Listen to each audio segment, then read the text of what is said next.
Welcome back to LearnBC. You're here with Jared and we're in a new series which is called Order-to-Cash. Now I want to be clear, this is not about CRM, all right? And CRM which would pivot you into the lead, contact lead, moving into an opportunity development into a quote.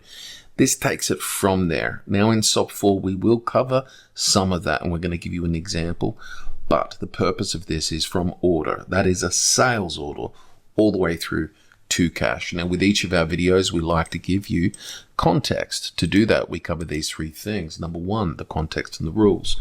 This means what triggered the process, what are the preconditions, and what's the key principle you need to get to do this successfully. The second thing is the procedure. We'll step you through a standard operating procedure or a SOP. All right, and then from there I'm gonna jump out of the slide and we're going to walk through it in Business Central. Now I recommend in this series you have two windows. You've got my video on one screen and you've got Business Central in the Kronos database on the other, and follow through exactly what I do. You should be able to repeat. Now the next thing we cover, we jump back and we talk about the outcomes. What if it goes wrong, which is an exception? What are the exceptions? Where could it go wrong and how do we deal with it?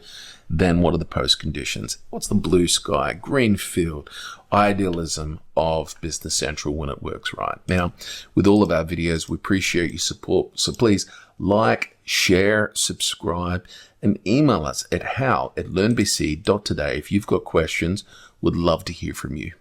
Let's get started.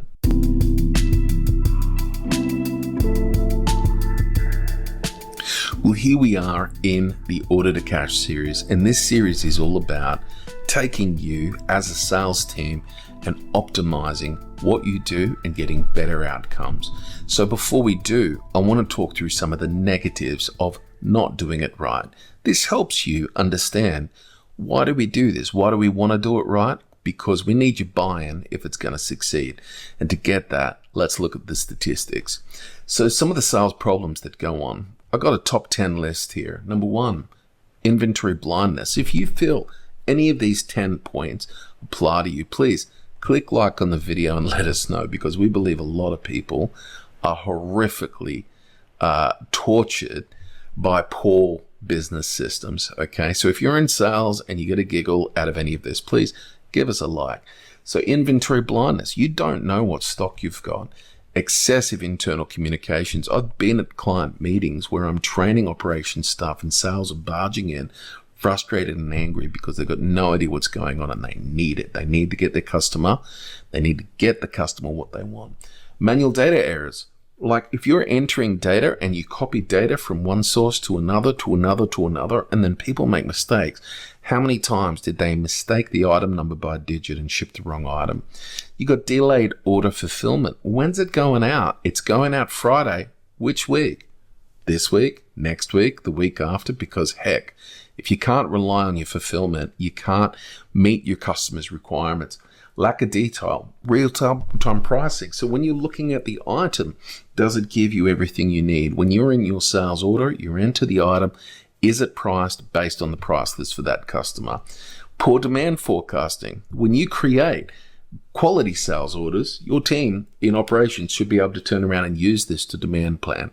Now, if you've got bad data, bad quality, like sales orders as a dump and you're dumping thousands of sales orders there that are never going to be realized, you basically crippled your business from being able to turn around and use demand. Disjointed customer history. You know, sales lacks visibility into past orders, returns, or payment issues. Inability to track the order status. Now, that's a big one. You want to be able to look at your customer, look at their orders, know where it's at within a heartbeat. Invoicing delays. So if you have shipped, your team have worked hard for the sale, your warehouse go and get it out, but finance, they're invoicing it next week, maybe end of month, because it's just not a priority, or they've just been trained that way. Our way, it happens as it ships. And lastly, lost revenue from stalled deals. You know, friction between the quote to order process causes prospects to abandon. I've had customers where they've got an order and it's waiting and it's waiting and it's going to get shipped and they're working on it. Customer calls, says, sorry, man, I'm canceling the order. I got it. I walked in and got it somewhere else.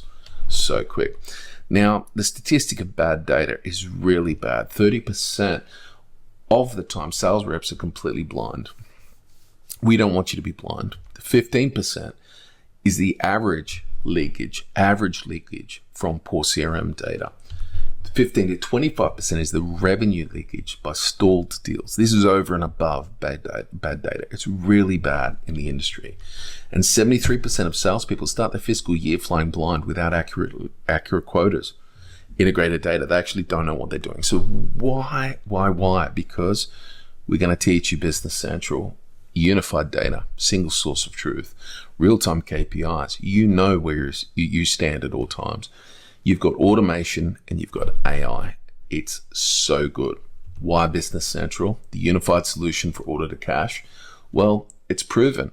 Now, businesses that actually have moved to this have been, we've done studies on this, 265% return on investment after migrating over a 3-year period, and 200% of that return is realized in the first year. That's epic. That is huge. 66% of organizations report significantly increased operational efficiencies after ERP solutions, saving hundreds of hours in wasted time. I don't know about you, but I don't want to waste my time. So what does the best practice do? We're going to follow standards for naming of customers and ensure we provide all relevant details and fields. You have to start taking ownership. If you're going to put crap in the system, you're going to get crap out. You can't do shortcuts. You need to make sure you onboard fully your customers. Use the customer templates for repeatable, error-free setup fields. Make sure that the setup data you don't have to think about. All you need is the customer's name, address, ABN, and you're up and running. And the last thing, ensure customer data has their pricing agreement. When you're enabling a client and you send it for approval, set it up and set it up for success. Further, you could add their shipping locations. You could add their contacts. There's so much we can do for a rich experience with Business Central. What we don't do, we do not compromise on the quality of data. Be known for having clean records which are reliable, okay? And do not override the setups. If you are not trained, for example, posting groups or pricing setups, just don't do it. Remember, garbage in, garbage out. You need to trust the system. So what does trusting the document flow looks like? We move from a quote into order, order into ship into invoice, and then we apply payment. Each document feeds the next. Skipping steps breaks the audit trail and creates reconciliation nightmares. Trust the flow. Well, let's get into this. What's this series going to actually help you with? Well, we've got to be clear on what it's not. We're not covering CRM. I will in SOP-4 give you a demo of it just for context, and it helps you in sales know what is the CRM process, but that's not here. We're talking about from order, which is the next step, into shipments, into invoicing, and into cash, making sure that we run this procedure properly. So while CRM covers the development of the lead into opportunity in the quote, this series focuses entirely on the O2C.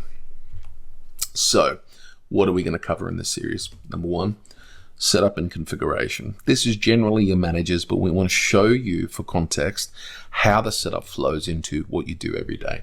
2, set up your customers right.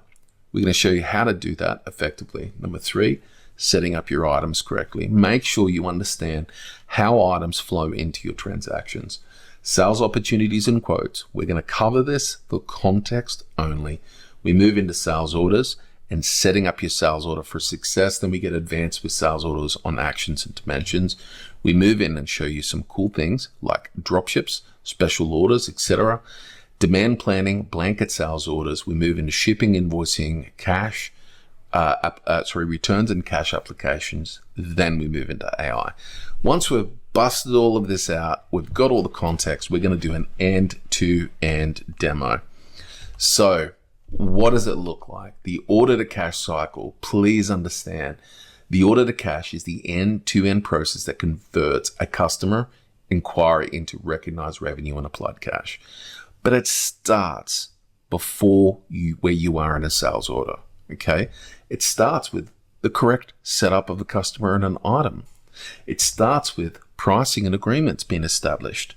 You need to onboard your customers and your agreements properly. If you don't, you're going to leave the team that inherit the transaction after you blind, and they're going to struggle. But once we do this, it goes opportunity and quote, sales order, fulfillment, invoice and post, cash application.